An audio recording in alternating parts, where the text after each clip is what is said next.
ये विश्वास पात्र थे प्रधानमंत्री का फर्स्ट नेम टर्म पर इन लोगों की बातें होती है। और ये वो बात कह रहे हैं, इस बात की पुष्टि ये कर रहे हैं।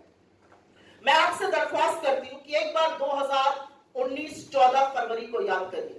3:15 बजे ये हमला हुआ, खबर आई लखनऊ में प्रियंका गांधी जी की पहली प्रेस कॉन्फ्रेंस थी, वो प्रभारी उत्तर प्रदेश ईस्ट बनकर गई थी, उन्होंने अपनी प्रेस कॉन्फ्रेंस कैंसिल कर दी।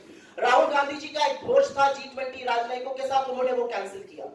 लेकिन आपको पता है कि हमले के 2 घंटे बाद भी अमित शाह जी ने रैली करी और प्रधानमंत्री मोदी कॉर्बेट नेशनल पार्क में बेयर ग्रिल्स के साथ मैन वर्सेस वाइल्ड शूट कर रहे थे।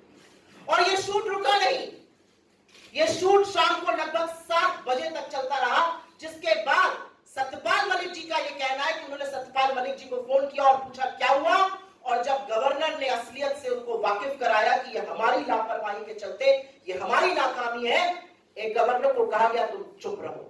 और एक बार नहीं, उनको बार बार चुप रहे। शहादत जो है वो सरकार की लापरवाही के कारण हुई।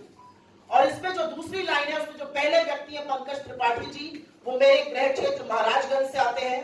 और उनकी शहादत के वक्त जब मैं उनके घर गई थी तो मैंने वहां पर उनके पिता को, उनकी गर्भवती पत्नी को और उनके छोटे से बच्चे को बिलखते हुए देखा है। तो मेरे लिए यह मामला बहुत निजी है, ईश्वर जाने इसका सत्य क्या है। लेकिन जो सत्यपाल मलिक जी ने कहा है उसने पूरे देश को सत्ते में डाल दिया, पूरे देश को स्तब्ध कर दिया है। क्योंकि सत्यपाल मलिक जी, जैसा कि जयराम जी ने कहा या पवन जी ने कहा, ये कोई आम साधारण व्यक्ति नहीं है। ये जम्मू कश्मीर के 2019 के गवर्नर राज्यपाल थे जब ये हमला हुआ। ये गोवा के राज्यपाल रहे, ये मेघालय के राज्यपाल रहे, बिहार के राज्यपाल रहे, और इनकी काफी निकटता, ये विश्वास पात्र थे प्रधानमंत्री का फर्स्ट नेम टर्म पर इन लोगों की बातें होती है। और ये वो बात कह रहे हैं, इस बात की पुष्टि ये कर रहे हैं। मैं आपसे दरख्वास्त करती हूं कि एक बार 2019 14 फरवरी को याद करिए। 3:15 बजे ये हमला हुआ, खबर आई लखनऊ में प्रियंका गांधी जी की पहली प्रेस कॉन्फ्रेंस थी, वो प्रभारी उत्तर प्रदेश ईस्ट बनकर गई थी, उन्होंने अपनी प्रेस कॉन्फ्रेंस कैंसिल कर दी। राहुल गांधी जी का एक भोज था G20 राजनयिकों के साथ, उन्होंने वो कैंसिल किया। लेकिन आपको पता है कि हमले के 2 घंटे बाद भी अमित शाह जी ने रैली करी और प्रधानमंत्री मोदी कॉर्बेट नेशनल पार्क में बेयर ग्रिल्स के साथ मैन वर्सेस वाइल्ड शूट कर रहे थे।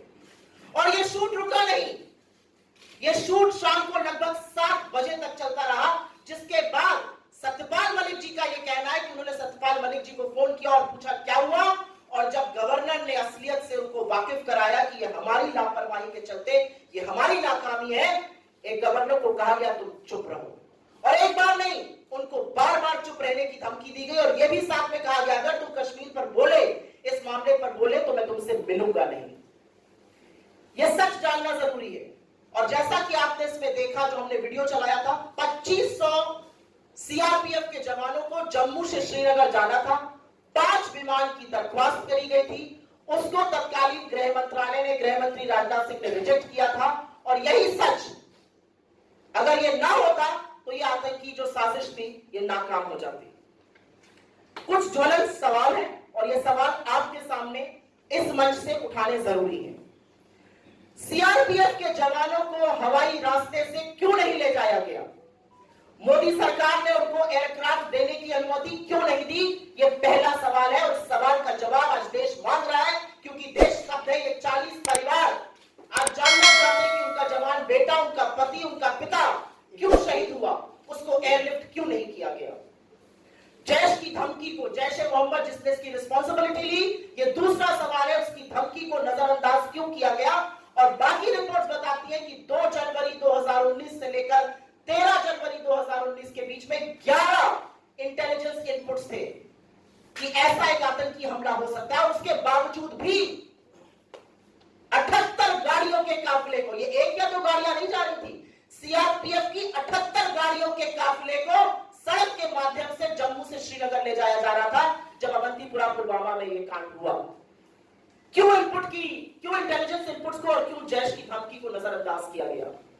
तीसरा और बहुत बड़ा सवाल, और यह सवाल सब लोग पूछते हैं, 300 किलो आरडीएक्स से भरा एक गाड़ी टक्कर मारती है एक बस को और वहां पे स्वाहा हो जाता है सब।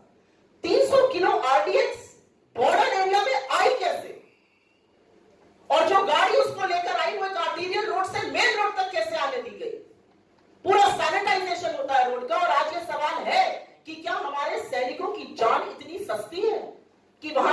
बंदोबस्त नहीं किया गया था? ये तीसरा बड़ा सवाल है। और उसी से एक सवाल जुड़ा भी है, पुलवामा की जांच का क्या हो रहा है? 4 साल बीत गए पुलवामा को, 2019 14 फरवरी को हुआ था।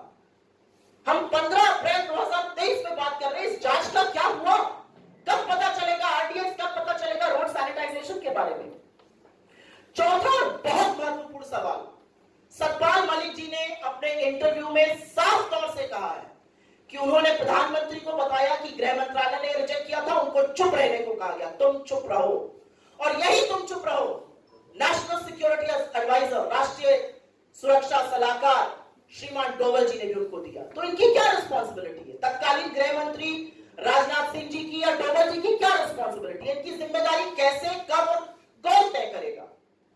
और अंतिम बड़ा सवाल यह है कि इतने बड़े हादसे के बाद आज 4 साल हो गए, और जब सत्यपाल मलिक जी इतना बड़ा खुलासा करते हैं और पता चलता है कि उनको चुप रहने के लिए प्रधानमंत्री ने कहा था, आज ये पूछना पड़ेगा, ये धमकी, ये हिदायत, ये नसीहत, जो भी कह लीजिए, उनको क्यों दी गई?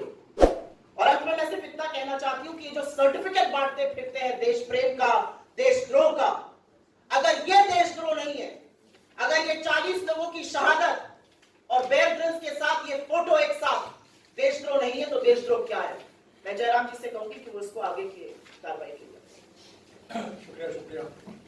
जैसा कि मैंने पहले ही कहा था, जो अपने आप को